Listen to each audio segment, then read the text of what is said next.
इतना कहकर चांदनी अपनी कोई पुरानी साड़ी लेकर आती है और पेड़ पर बांधकर झूला तैयार कर देती है, जिस पर दोनों भाई बहन बारी बारी से झूलकर मजा लेते हैं। अरे वाह, कितना मजा आ रहा है। अब भैया मेरी बारी। हाँ, तू भी आ जा। इसी तरह दोनों बच्चे झूला झूल कर खुश होते हैं। दोस्तों, क्या आपको लगता है कि दोनों बेटों की बेवकूफी की वजह से उनका घर छिन गया? अपनी राय हमें कमेंट बॉक्स में जरूर दें।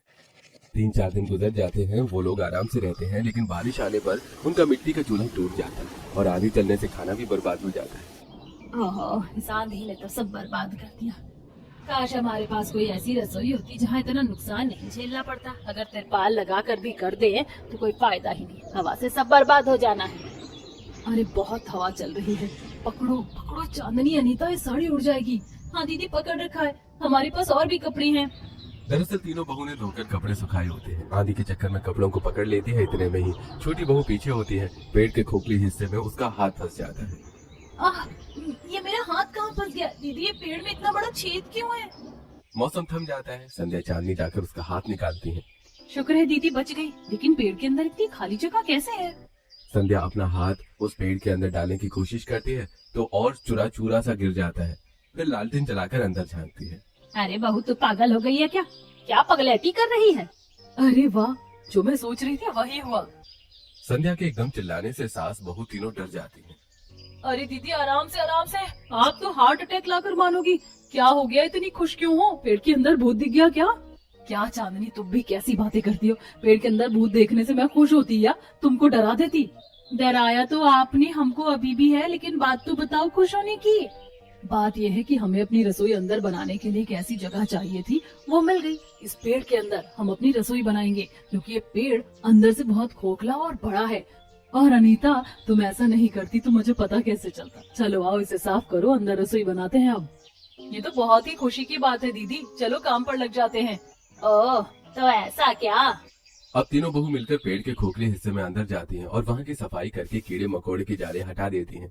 कीड़ों के बिल बंद कर देती हैं, सूखे पत्ते निकालती हैं, छोटे छोटे खांचे तैयार करके मसाले की डिबिया रखती है और छोटी बहू फिर से मिट्टी का चूल्हा तैयार कर लेती है।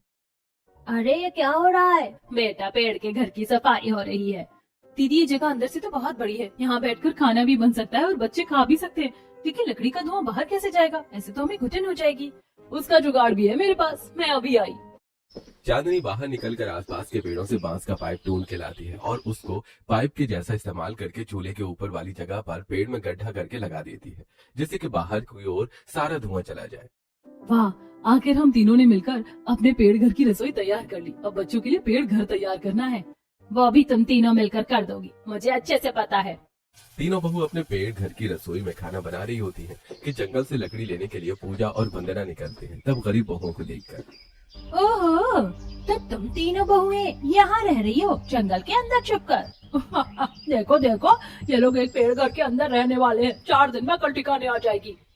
वंदना चाची, डूबते को तिनके का सहारा होता है, हमारे लिए तो ये पूरा पेड़ ही सहारा बन गया। आप हमारी चिंता मत कीजिए, जाइए। हाँ तो रहेगा भी कौन यहाँ? जंगलों में तो सिर्फ जानवर रहते हैं। ये कहकर दोनों सिर पर लकड़ी लिए निकल जाती हैं। सावित्री को गुस्सा आता है पर बहुएं शांत कर देती हैं। माँ जी, इनकी टेंशन लेने से कुछ नहीं होने वाला, छोड़िए। सही बोला बहू तुमने। अर्जुन और मोहन को एक ढाबे पर काम मिल जाता है, जहाँ उन्हें थोड़ी बची हुई कच्ची सब्जी और पैसे मिलते हैं और वो यहाँ ले आते हैं। आलू बैंगन गोभी को देखकर संध्या पेड़ के अंदर के घर की रसोई में खाना बनाती है और उसके छिलके बरगद के पेड़ के बगल में मिट्टी में दबा देती है। बच्चे भी खेल खेल में वहाँ पानी डाल देते हैं और जब तेज धूप होती है दोपहर में, तो घर के सभी लोग पेड़ घर की रसोई में बैठकर खाना खाते हैं। अरे वाह, पेड़ के अंदर तुमने रसोई कैसे बना दी? बहुत मेहनत लगी होगी ना इतना खोदने में? बिल्कुल नहीं जी, ये पेड़ अंदर से इतना खोखला था कि अनीता का तो आराम से हाथ घुस गया था। फिर हमने भाभी ने मिलकर आराम से सफाई कर ली और धूल मिट्टी से परेशान हो रहे थे। अच्छा है ना, अब हमारी रसोई एक पेड़ के अंदर है, बस बच्चों के लिए जल्दी से कमरा भी तैयार हो जाए। वैसे तो हमें काम मिल गया है भाभी, लेकिन हम बच्चों के लिए कमरा भी तैयार कर देंगे। ये चाचू, हमारा पेड़ घर भी बन जाएगा। हाँ बेटा, अब तो लगाव होने लगा है इस जगह से। खुशी खुशी वो सब खाना खाते हैं। खेलते खेलते बच्चे एक बड़ा सा गड्ढा बना देते हैं। 2 दिन बाद जब बारिश होती है तो उधर पानी भी भर जाता है। फिर दोनों बच्चे मछली खाने की जिद करते हैं, तो अर्जुन और मोहन के साथ मछली पकड़ कर लाते हैं और 2 मछली बनाने के बाद 2 मछली इस पानी वाले गड्ढे में डाल देते हैं जो बच्चों ने बनाया था। 4 दिन बाद वो मछलियां बड़ी भी हो जाती हैं और पैदा हो जाती हैं। ये देखकर उन्हें आश्चर्य होता है। अरे वाह मम्मी चाची, दादी देखो हमारे तालाब में तो और मछली आ गई, कितनी सारी हैं। हाँ भैया, मम्मी दादी चाचा जल्दी आओ। अरे वाह, ये तो छोटी छोटी है, बड़ी हो जाएंगी तो इसे बेच भी सकते हैं। जाने अनजाने में तुमने अच्छा कर दिया बच्चों, अब हम इसे खा भी सकते हैं और बेच भी सकते हैं। बहू, मुझे ही अचानक से गर्मी लग रही है या तुम्हें भी गर्मी लग रही है? हाँ माँ जी, मुझे भी गर्मी लग रही है, मेरे पास एक आइडिया है। ऐसा कहकर नीता अपनी एक साड़ी नदी से गीली करके लाती है और रसोई घर से थोड़ी दूर पर टांग देती है। अब जब जब हवा उसे गीले कपड़े से होकर गुजरती है तो उनके पास ठंडी हवा आने लगती है। अरे वाह अनीता, तुमने तो एकदम माहौल ही ठंडा कर दिया। देखा दीदी, मेरा देसी कूलर की ठंडी हवा। अरे ये पौधा कैसे आ रहा है यहाँ? बहू, ये तो गोभी और धनिया का पौधा है। अरे हाँ, उस दिन सब्जी के छिलके और जड़ इसमें डाल दी थी, उसी से ये हुआ है। माँ जी, मैं तो सोच रही हूँ हमें अपनी खुद की थोड़ी बहुत खेती शुरू कर देनी चाहिए। यहाँ की मिट्टी उपजाऊ है, इससे हमारे ज्यादा पैसे भी खर्च नहीं होंगे और सही सब्जी तोड़कर खा लिया करेंगे। अरे हाँ अनीता। तब अनीता और चांदनी शाम को 10 रुपए लेकर बाजार जाते हैं, जहाँ से कुछ सब्जी खरीद लेते हैं और जो मंडी वाले बची कुची सब्जी छोड़ जाते हैं, दोनों बहू उन सब्जियों को उठाकर घर ले आती हैं और अपने पेड़ घर के आसपास की क्यारी बनाकर आराम से मिट्टी में दबा देती हैं और छोटे छोटे प्लास्टिक की बोतल में रसोई घर के अंदर मेथी, पुदीना और धनिया के छोटे पौधे को टांग देती हैं, जिससे उनके पेड़ घर की रसोई भी अच्छी लगती है। और अर्जुन मोहन ने लकड़ी काटकर एक पेड़ घर के ऊपर और एक साइड में कमरा बनाया होता है, जो बहुत सुंदर लगता है और उस पर जाने के लिए लकड़ी की सीढ़ियां भी बनाई होती हैं और तीनों बहू मिलकर लकड़ी की अलमारी भी बनाती हैं, जिसमें वो कपड़े रखते हैं। तभी बच्चे लकड़ियों की सीढ़ी को चढ़कर ऊपर के कमरे में पहुंच जाते हैं। अरे वाह मम्मी चाचू दादी, ऊपर आओ, देखो कितनी ठंडी हवा चल रही है। यहाँ से तो हम जंगल और गांव दोनों देख सकते हैं। हाँ हाँ भैया, मुझे तो अपना पेड़ घर बहुत अच्छा लग रहा है। वाह, सच में ये जगह बहुत खूबसूरत है। दीदी, आज बच्चों के साथ मेरा भी पेड़ घर में रहने का सपना पूरा हो गया। कुछ ही दिनों में बहुओं की छोटी सी खेती की सब्जियां उग जाती हैं। एक तरफ लाल लाल टमाटर, बेल वाली करेले, लौकी, घिया, उस पर छोटे छोटे सीताफल और साइड में गोभी, बैंगन, आलू, मिर्ची, धनिया इत्यादि। देखो तो बहू, तुम तीनों ने अपने हाथ से जो पेड़ घर की रसोई, खेती और ये घर बनाया है, कितना सुंदर लग रहा है। और दादी, हमारा बनाया हुआ मछली वाला तालाब भी। हाँ हाँ, वो भी। अब तो हमारे पास इतनी चीज है, बहू कुछ अच्छा बना कर खिला दो। क्यों नहीं माँ जी?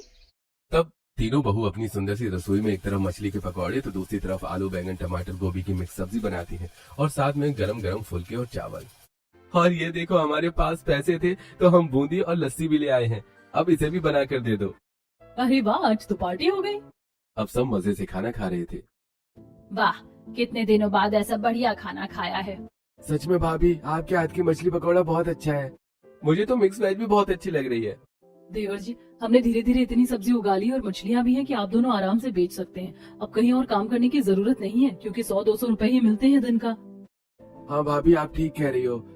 पहले हमारे पास कुछ भी नहीं था, किसने सोचा था कि पेड़ घर के सारी खेती और मछली पालन भी हो जाएगा। खाना खाने के बाद दोनों पति मछली और सब्जियां बेचने चले जाते हैं। मछली ले लो, मछली, ताजी ताजी मछली ले लो। सब्जी ले लो, सब्जी, ताजी ताजी सब्जी ले लो, धनिया, टमाटर, भिंडी, गोभी, आलू ले लो ले लो। अरे भाई मोहन, तेरी फसल तो खराब हो गई थी, ये तुमने सब्जी बेचना शुरू कैसे कर दिया? अरे हमारी पत्नियों ने सब्जियों की खेती की है तो बेच रहे हैं। ऐसा तो नहीं लिखा कि मेहनत करने वालों को सफलता कभी हासिल ही नहीं होती। मुकेश का मुंह बंद हो जाता है। वहीं अनीता, चांदनी, संध्या जब खाना बनाती हैं तो बंदर उनकी रसोई में घुसकर तहस नहस कर देता है और फिर उनके पेड़ पौधों के साथ भी ऐसा ही करता है। टमाटर, बैंगन उठाकर खाने लगता है। तब सास और बहू से भगाती है। बंदर के बच्चे, भाग भाग, कितना नुकसान कर दिया हमारा। इसको तो मैं छोड़ूंगी नहीं, उसने हमारी 2-3 टमाटर, बैंगन सब खराब कर दिए। तीनों बहू उस बंदर को पकड़ने की कोशिश करती हैं कि आपस में टकराकर गिर जाती हैं। दोनों बच्चे हंसने लगते हैं। अरे मम्मी चाची, एक दूसरे को नहीं पकड़ना, बंदर को पकड़ना है। हाँ मम्मी, बहुआ इन बंदरों ने बहुत नुकसान किया है, कुछ करना होगा तुम्हें। सब ठीक करना पड़ेगा दीदी, हमें इस पेड़ घर के चारों तरफ सुरक्षा घेरा बनाना होगा। बंदर भाग जाता है। इतने में तीनों बहू के दिमाग की बत्ती जलती है और वो ढेर सारी लकड़ियां लाकर लगा देती हैं। अब सही है, कोई बंदर या जंगली जानवर हमारे खेती और रसोई को बर्बाद नहीं कर सकता। दिन गुजरते हैं। अब पेड़, घर और खेती से तीनों बहू खुश थी और अपना घर चला रही थी। पति भी कमा रहे थे, लेकिन एक बार आंधी आने से उनके पेड़ घर के कुछ तने वगैरह टूट जाते हैं, जिससे उन्हें मुश्किलों का सामना करना पड़ता है। चबूतरा भी खराब हो जाता है, लेकिन तीनों बहू हार नहीं मानती, फिर से उस जगह को बनाती हैं। एक सुबह मछली अभी उस छोटे तालाब से गायब होती है। तब चांदनी, हाय रब्बा, हमारी इतनी सारी मछलियाँ कहाँ चली गयी? किसी ने चोरी कर ली क्या रात में? हम तो घाटे में आ जाएंगे। आज ये क्या बेचने जाएंगे? अरे परेशान होने वाली कोई बात नहीं है, बच्चों ने एक और गड्ढा बनाया था, शायद वो गड्ढा कमजोर था तो सारी मछलियाँ पानी समेत उधर आ गई हैं। मछलियाँ तो सब मर गई हैं, बदबू आ रही है। अब हमें नहीं मछली पालन शुरू करना होगा। ये बीमार होकर मर गयी, आखिर नुकसान हो ही गया। तब तीनों बहुएं एक मजबूत तालाब और साफ सुथरा बनाती हैं और उन मछली को हटाकर नई मछलियां लाती हैं, जिस पर पैदावार बढ़ती है। अब सब कुछ ठीक था। एक दिन एक टूरिस्ट ब्लॉगर जंगल में भटकते भटकते उनके सुंदर से पेड़ घर के पास पहुंचता है और वीडियो बनाने लगता है। अरे वाह, ये जगह तो बहुत खूबसूरत है। It's really nice. क्या आप लोग यहाँ पर रहते हैं? ये सुंदर से पेड़ पौधे और ये घर और सब्जियों का खेत भी आपका ही है? अरे ये मेरी तीनों बहू ने मिलकर अपने हाथ से तैयार किया। और अभी तो तुमने पेड़ घर की रसोई नहीं देखी, मेरी बहू वहाँ खाना बनाती है, देखो। वो ब्लॉगर वीडियो बनाते हुए उनके पेड़ घर की रसोई में जाता है, जो कि बहुत सुंदर थी और खाने की खुशबू से उसकी भूख बढ़ जाती है। अगर आपको बुरा न लगे तो मुझे भी आपके पेड़ घर की रसोई का खाना मिल सकता है? भूख लग गई है देखकर। हाँ भैया, खा लीजिए, कोफ्ते की सब्जी और भरवा करेला है। तब वो ब्लॉगर वीडियो बनाते हुए ही खाता है। मैंने होटल देखे हैं, ढाबे देखे हैं, लेकिन पेड़ के अंदर ऐसी रसोई पहली बार देख रहा हूँ। और आपका बनाया मिट्टी के चूल्हे का खाना तो और भी ज्यादा स्वादिष्ट है। शुक्रिया भैया। आपको कोई परेशानी तो नहीं है ना अगर मैं ये वीडियो अपलोड कर दूं? क्या है ना, पूछना जरूरी है। हमें कोई दिक्कत नहीं है भैया। तब वो ब्लॉगर खाना खाकर चला जाता है और उस वीडियो को अपलोड कर देता है। अपलोड करने के बाद बहुत सारे लोग उनके पेड़ घर को देखने आते हैं। अब टूरिस्ट देखने आते हैं तो उनको भूख लगती है। भूख लगने पर तीनों बहू मिलकर खाना बनाने लगती हैं। अपने खेती की सब्जियां तोड़कर रसोई घर में खाना बनाती हैं और वहीं चारपाई पर बिठाकर खिलाती हैं। लोग बहुत ज्यादा खुश हो जाते हैं, इसके उन्हें पैसे भी मिलने लगते हैं। लगता है दीदी भगवान ने हमारी किस्मत चमका दी। इस पेड़ घर में हमें सिर्फ सहारा नहीं दिया, ये तो हमें खेती के साथ रोजगार भी दे रहा है। देखो ना, लोग आ रहे हैं। इसी बीच एक तोता जाकर वहाँ रहने लगता है। बच्चे उसके साथ खेलते हैं और सावित्री जो भी बोलती है तोता वही रिपीट करने लगता है। अरे बच्चों, इस तोते ने हरी मिर्च और टमाटर खा लिए, तुम इसे और मत दो। अरे बच्चों, इस तोते ने हरी मिर्च और टमाटर खा लिए, तुम इसे और मत दो।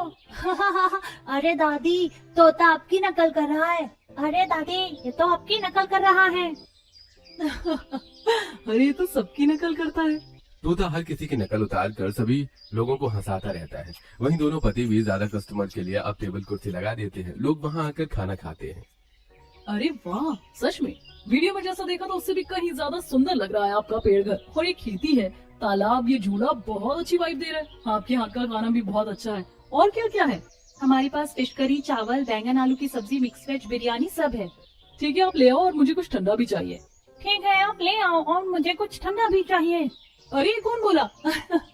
अरे डरिए मत, हमारा मिठू बोला। अच्छा, बड़ा प्यारा है। ये बच्चे कहाँ गए? तुम क्या कर रहे हो मछलियों के साथ? बड़ी मम्मी हम इन्हें दाना दे रही हैं। तभी नीतू 2 मुट्ठी मछलियों का खाना डाल देती है। तब सारी मछली एक जगह पर आकर खाने के लिए उछलने लगती है। तब राजू ताली बजाते हैं। अरे ये क्या हो गया मछलियों को? कुछ नहीं, आज इनकी शादी थी, मैंने दावत दे दी।